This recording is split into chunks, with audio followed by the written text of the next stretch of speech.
Hi guys, here we've got Samsung Galaxy M33 and let me show you how to perform a soft reset of this device. So whenever you need to force a restart of this device, you need to tap on power button along with volume down buttons. So just tap and hold, keep holding,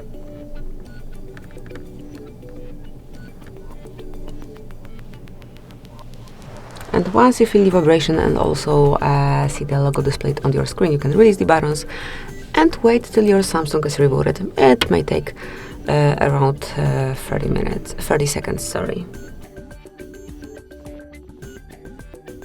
And that's it. Just swipe to unlock and smoothly use your device. Thank you for watching. Please subscribe our channel and leave the thumbs up.